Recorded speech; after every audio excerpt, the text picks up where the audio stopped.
ಏನು ಡಿನ್ನರ್ ಮಾಡಕ್ಕೆ ಚೈನಾನಾ, ಗ್ರೋಸರೀಸ್ಗೆ ರಷ್ಯಾನಾ, ಕಾಫಿ ಕುಡಿಯೋಕೆ ಯುಕೆನಾ? ಹಾಂ, ಟಾಮ್ಸ್ ಸ್ಟ್ಯೂಕರ್ ಇವರು 1990ಸಲ್ಲಿ ಯುನೈಟೆಡ್ ಸ್ಟೇಟ್ಸ್ ಲಾಂಚ್ ಮಾಡಿರೋ ಅನ್ಲಿಮಿಟೆಡ್ ಪಾಸ್ನ ತಗೊಂಡ್ರು.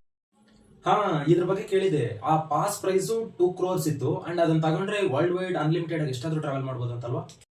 ಇವ್ರು ಎಷ್ಟು ಟ್ರಾವೆಲ್ ಮಾಡ್ತಿದ್ರು ಅಂದರೆ, ಸುಮ್ಮನೆ ಪ್ಲೇನ್ ಹತ್ತೋದು, ಎಲ್ಲಿಗಂದ್ರೆ ಅಲ್ಲಿ ಆ ಪ್ಲೇನ್ ಎಲ್ಲಿಗೆ ಹೋದ್ರೆ ಅಲ್ಲಿಗೆ ಹೋಗೋದು, ಅದೇ ಪ್ಲೇನಲ್ಲೇ ರಿಟರ್ನ್ ಬರೋದು, ಇಳಿದಿರ ಆ ಥರ ಸುತ್ತಾಡ್ತಾ ಇದ್ರು. ಏನ್ ನಾವು BMTC ಪಾಸ್ ತಗೊಂಡು ಓಡಾಡ್ತೀವಲ್ವಾ ಹಂಗ?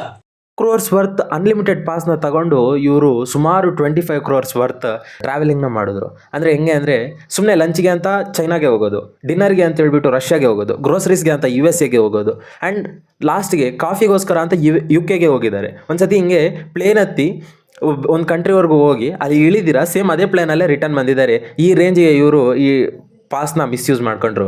ಅದಾದಮೇಲೆ USA ಒಂದ್ಸತಿನೂ ಈ ಥರ ಪ್ಲ್ಯಾನ್ನ ಬಿಡಲೇ ಇಲ್ಲ, ಈ ಥರ ಪಾಸ್ನ ಬಿಡಲೇ ಇಲ್ಲ. ಸಬ್ಸ್ಕ್ರೈಬ್ ಮಾಡಲಿಲ್ಲ ಅಂದರೆ ನಿಮ್ಮನ್ನ ಪ್ಲ್ಯಾನ್ ಹತ್ತಿಸ್ಬಿಡ್ತೀನಿ.